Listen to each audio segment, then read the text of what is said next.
चलिए, हम जो ये क्वेश्चन है ये आपका Karl Pearson coefficient of correlation का ही क्वेश्चन है। इसमें क्वेश्चन का पैटर्न जो है वो चेंज हो गया है। ये जो क्वेश्चन का जो पैटर्न है ये इसको पिजन हाउस से अपने को बॉक्स बना करके सॉल्व करना है।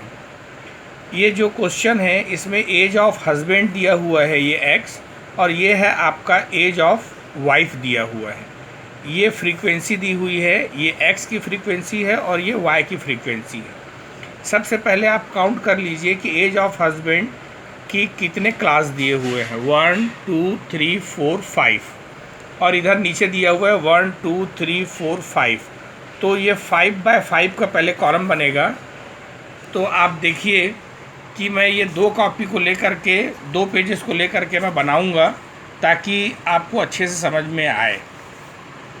सबसे पहले मैं ये पॉइंट बना लूँ, बिंदु से 1 2 2 3 4 और ये 5। ये जो बॉक्स है आपका 1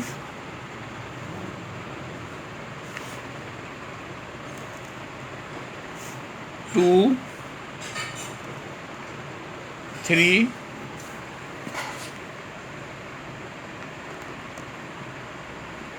4 और ये 5। ये 1 2 3 4 5, ये 5 आपके कॉलम्स हो जाएंगे। इसी प्रकार से 5 आपके रो भी होंगे। 1 2 3 4 5, ये आपके 5 रो और 5 कॉलम आपके बन गए। ये 5/5 है करके ये 5/5 बना है। अगर इसकी साइज़ अलग होती तो ये भी आपका चेंज हो जाता। अब इसको हम चारों डायमेंशन में इसको हम एक्सटेंड कर देंगे। जैसे ये जो है ये इस तरफ से बढ़ जाएगा,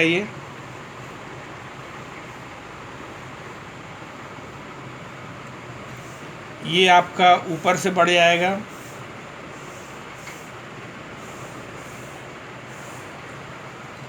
और ये नीचे आपका बढ़ जाएगा।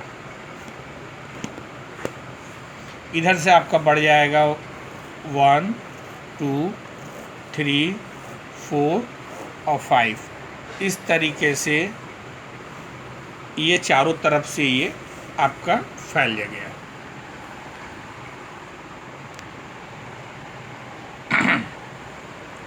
अब इसमें जो है ये जो ऊपर वाला है ये आपका एज ऑफ हस्बैंड है, जिसको अपन ने x लिया है, और ये है आपका एज ऑफ y। इधर मैं 4 कॉलम लूँगा, 1 2 3 4, 1 2 3 4। इधर भी 4 कॉलम में हो जाएगा, 1 2 3 और ये 4। अब ये जो क्वेश्चन को मैं यहाँ पर नोट करने जा रहा हूँ, जैसे ये क्वेश्चन दिया हुआ है इस डायग्राम में मैं ले रहा हूँ। डायग्राम में ये जो सबसे पहले जो मैंने ये बाउंड्रीज जो खींची थी आपके लिए, जो 5/5 का, ये बाउंड्रीज अलग से ये दिख रही है आपको। इसके अंतर्गत ये जो क्वेश्चन है ये बिल्कुल मिड में मैं लिखूँगा। देखिए यहाँ पर मैंने लिखा है 5 9, ये आपका हो गया 3 डैश डैश डैश डैश, ये आपका फिर डैश 10 25 2 डैश डैश 1 12 2 डैश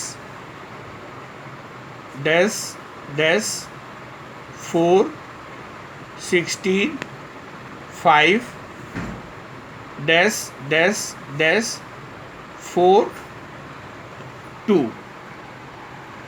ये जो क्वेश्चन जो है आपका, इस क्वेश्चन के अंदर के जितने थे ये मैंने बीच बॉक्स में जो मैंने बाउंड्रीज बनाई है उसके अंदर मैंने इसको नोट डाउन कर दिया। ऊपर का जो क्वेश्चन है ये है आपका 20/30, 30/40, 40/50, 50/60 और 60/70। ये lower limit plus upper limit divided by 2, ये आ गया आपका 25, 35, 45, 55 और ये 65। इसमें से मैंने बीच को मैंने एज्यूम कर दिया, एज्यूमिंग फिगर जो है मैंने 45 ली, तो 45 तो x माइनस 45, तो ये आ गया आपका -20, -10, 0, 10, 20। मैंने आपको बताया है कि जब स्टेप डेविएशन, एक डेविएशन को जब अपन 10 से डिवाइड कर देंगे तो एक स्टेप का डेविएशन कर दिया जाता है ताकि अपने को कैलकुलेशन में इजी हो। तो ये पूरे जो फिगर हैं ये 10 से डिवाइड हो जाएंगे, तो ये आज आपका आ जाएगा -2, -1, 0, 1, 2। इस क्वेश्चन में चूँकि क्लास दिया हुआ था तो आपने इसकी मिड वैल्यू निकाली, उसके बाद आपने इसका एज्यूम करके डेविएशन निकाला और एक डेविएशन को डिवाइड कर दिया। ये भी हो सकता है कि आगे के क्वेश्चन में आपको डायरेक्ट -2, -1, 0, 1, 2 ये दिया हो। इसी तरीके से हस्बैंड ऑफ वाइफ जो है ये भी हम नोट कर लेते हैं। 25/15/25, 25/35, 35/45, 45/55 और 55/65। इसका lower limit plus upper limit divided by 2, ये आ जाएगा आपका 20, ये आ जाएगा आपका 30, 40 और ये आपका 50 और ये आपका 60। इसमें से मिड को हमने एज्यूम किया तो ये आ गया आपका -20, -10, 0, 10, 20। इसका फिर हमने एक स्टेप से डेविएशन कर दिया 10 से, तो ये हो गया आपका -2, -1, 0, 1, 2। अब हम इस जो अब मेन जो इम्पोर्टेंट है आपको समझने लायक कि यहाँ पर हमको कुछ फिगर आना है और यहाँ पर वो फिगर आना है। इस बाउंड्रीज़ के अंतर्गत जितने भी जो दिए हुए हैं, फ्रीक्वेंसी जो दी हुई है, इसको निकालने का तरीका ये सबसे महत्वपूर्ण है। सबसे पहले मैं आपको बता दूं कि कई क्वेश्चन में ये मैंने जो भी आपको बताया था -2, -1, 0, 1, 2, ये कई क्वेश्चन में यहाँ से स्टार्ट किया गया है। इस क्वेश्चन में चूँकि क्लास दिया हुआ है तो इसको हमारा उद्देश्य है कि हम -2, -1, 0, 1, 2 में ला करके इसको रखें और ये फ्रीक्वेंसी की वैल्यू यहाँ पर फाइंड करें। तो ये जो 5 सबसे पहले जो मुझको दिख रहा है 5 के ऊपर मैं जाऊँ तो ये मुझको दिख रहा है फ्रीक्वेंसी -2 और लेफ़्ट में जाऊँ तो ये दिख रहा है -2। ये -2 और इस -2 का मल्टीप्लाई होगा, -2 × -2 ये हो जाएगा 4 और 4 को इस 5 से मल्टीप्लाई करेंगे तो 5 4 जा 20। इसी तरीके से अब देखिए 9 डिजिट आपको दिख रहा है, 9 के आप ऊपर जाइए -1 और इस 9 के लेफ़्ट में आप जाइए -2, -2 × -1 ये आपका होगा 2 और 2 को इस 9 से मल्टीप्लाई कर देंगे तो ये हो जाएगा 9 2 जा 18। इसी तरीके से 3 आपका दिया हुआ है, 3 के ऊपर आप देखिए 0 है और लेफ़्ट में आप आइए -2 है। इस 0 और -2 को आप मल्टीप्लाई करेंगे, किसी भी 0 से मल्टीप्लाई करने के बाद उसकी वैल्यू 0 हो जाती है और इस 0 का इस 3 से मल्टीप्लाई आप करेंगे तो इसकी वैल्यू भी क्या हो जाएगी 0। आगे में डैश डैश है। नेक्स्ट आपको जो है डिजिट, अब नेक्स्ट में आपको नेक्स्ट रो में मिला 10 को फिर आप देखिए स्टेट देखिए -1 दिख रहा है और आप लेफ़्ट जाइए तो ये -1 दिख रहा है।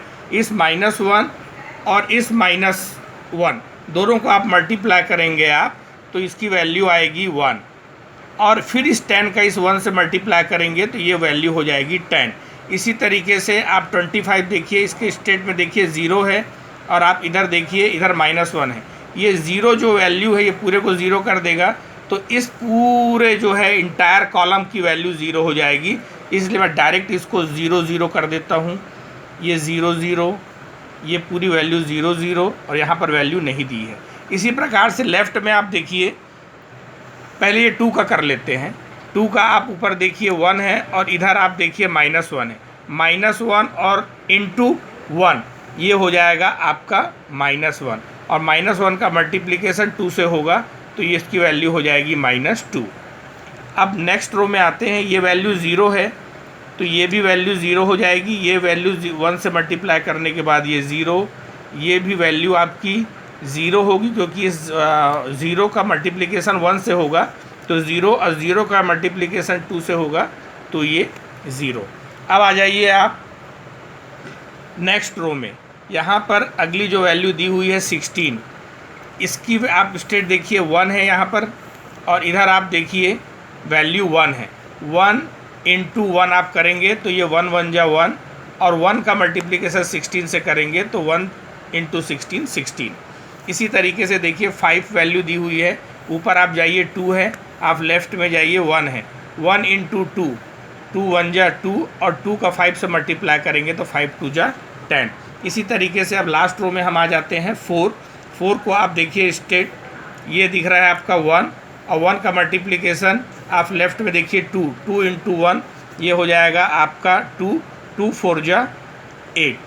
लास्ट डिजिट दिखिए 2, 2 का ऊपर जाइए, इधर 2 है, इधर भी आप देखिए 2, 2 2 जा 4, और इस 4 का मल्टीप्लिकेशन 2 से करिए तो 4 2 जा 8। इस तरीके से हमने ये जो बाउंड्रीज़ के अंदर का कैलकुलेशन, यही इंपॉर्टेंट कैलकुलेशन है, ये हमने कर लिया। इसके बाद जो है अगला जो कैलकुलेशन, यहाँ पर आपके टोटल 4 कॉलम होंगे आपके, 1 2 3 4। पहला जो है ये आपका होगा f, दूसरे वैल्यू होगी आपकी एफ डी वाई, फिर वैल्यू होगी एफ डी वाई स्क्वायर, और लास्ट में होगा डी एक्स डी वाई। इसी तरीके से ये जो वैल्यू आई है, इसी तरीके से नीचे में भी ये 4 भाग में आप बांट लेंगे, 1 2 3 4। पहली वैल्यू आपकी होगी f की, फिर आपकी वैल्यू होगी एफ डी एक्स, फिर एफ डी एक्स स्क्वायर, और लास्ट में डी एक्स और डी वाई। आप f की वैल्यू यहाँ से आप देखिए कि ये f की वैल्यू कौन सी है, ये जो मिड में जो वैल्यू लिखी हुई है आपकी, जो आप ये क्वेश्चन देख रहे हैं, आप यहाँ पर 17 लिखा हुआ है, ये 17 वैल्यू ये इसकी फ्रीक्वेंसी है। ये 17 को आप यहाँ पर से भी ला सकते हैं, 5 और 9 14, 14 और 3 17। फिर आप नेक्स्ट में देखिए 10 और 25, 10 25 35, 35 और 2 37, ये 37। आप इसको यहाँ पर से प्लस कर लीजिए, 1 + 12 13, 13 + 2 15, ये आपका 15। नेक्स्ट जो है 4 और 16 20, 20 और 5 25, 4 और 2 आपका हो गया ये 6। आप देखिए क्वेश्चन में 17 37 15 25 6, ये आपका फ्रीक्वेंसी है जो हमने यहाँ से लिया। इसी तरीके से आप कॉलम में कर लीजिए। पहली वैल्यू हो गई आपकी 5, दूसरी वैल्यू होगी आपकी 9 और 10 19 + 1 20, 3 + 25 28, 28 + 12 34, और ये 4, मतलब इस तरीके से इसको ऐड करने से ये इसकी वैल्यू हो जाएगी आपकी 44, इसकी वैल्यू हो जाएगी आपकी 24, और लास्ट की जो वैल्यू है ये होगी आपकी 7। अगर आप ये 1 2 3 4 5 डिजिट को ऐड करेंगे तो इसकी टोटल वैल्यू होगी 100। आप इधर से भी करेंगे तो 100 वैल्यू होगी, इधर से भी आप करेंगे उसका तो उसकी वैल्यू 100 होगी। कुल मिलाकर के हम ये लिख सकते हैं कि n = 100। अब हमको नेक्स्ट वैल्यू निकालनी है एफ डी वाई, क्योंकि जो f की वैल्यू n, मतलब n की वैल्यू जो है सेम रहेगी, चाहे x की हो चाहे y की हो, दोनों की 100 होगी। उसी तरीके से आपकी dx और dy की वैल्यू भी दोनों की सेम होगी। अब हम बात करते हैं एफ डी वाई। अब हम बात करते हैं कि जो एफ डी वाई कैसे निकाला जाएगा। ये एफ डी वाई निकालने के लिए जो आपका 17 जो लिखा हुआ है, आप इसको, ये आपका f है, और ये जो वैल्यू जो है ये dx, और ये वैल्यू आपकी dy है। जब आप इसको dx, ये dy और ये dx, जब आप इसको मल्टीप्लाई करेंगे 17 से -2 का, तो ये आपका निकल जाएगा एफ डी वाई। 17 इंटू -2, ये हो जाएगा आपका -34, ये हो जाएगा -37, 15 इंटू 0 0, 25 इंटू 1 25, 6 इंटू 2 ये हो जाएगा आपका 12। इसको जब आप मल्टीप्लाई करेंगे, यहाँ एफ डी वाई स्क्वायर है, बहुत लोगों को कन्फ्यूज़न होता है कि -34 इंटू -34 आपका एफ डी वाई स्क्वायर होगा, जबकि ये सही नहीं है। आपका ये डी वाई स्क्वायर अलग है और एफ अलग है, मतलब ये जो निकला है ये आपका डी वाई स्क्वायर है। इसको अगेन अगर we can multiply by D Y तो ये इसका डी वाई स्क्वायर होगा, मतलब -34 इंटू -2 तो इसकी वैल्यू हो जाएगी आपकी 68। -37 इंटू 1 37, ये वैल्यू जो है 0 इंटू 0 0, 25 इंटू 1 25 और 12 इंटू 2 12 इंटू 2 अगर आप करते हैं तो इसका आपकी वैल्यू आएगी 24। तो ये जो वैल्यू है आपकी 37 और ये माइनस, तो इस तरीके से एफ डी वाई स्क्वायर की वैल्यू आपकी निकल जाती है। डी एक्स डी वाई, ये जो कॉर्नर का जो हमने वैल्यू निकाला है ये 20 18 और ये 0, 20 प्लस 18 आप करेंगे तो ये वैल्यू होगी 38। सबसे बॉटम का देखिए, इस बॉक्स का जो बॉटम है यहाँ पर देखिए, इस बॉक्स का बॉटम में 10 0 और -2 इसकी वैल्यू हो जाएगी आपकी 8। 0 0 0 इसकी वैल्यू हो जाएगी 0। 0 प्लस 16 प्लस 10 इसकी वैल्यू होगी 26। आप 8 प्लस 8 16 ये वैल्यू हो जाएगी आपकी 16। आप ये सब को प्लस करेंगे आप तो जो टोटल वैल्यू होगी आपकी 88, मतलब आपका समीशन डी एक्स और डी वाई हो जाएगा आपका 88। यही वैल्यू आपकी डी एक्स डी वाई की वैल्यू आपकी इधर की भी वही वैल्यू आएगी। चलिए हम निकालते हैं अब F D x. F D x कैसे निकलेगा, ये आपका वैल्यू डी एक्स दिया हुआ है -2 और ये 5, ये हो गया आपका -10 -1 इंटू 20 -20 0, नेक्स्ट मल्टीप्लिकेशन 24 इंटू 1 24 और 2 इंटू 7 14।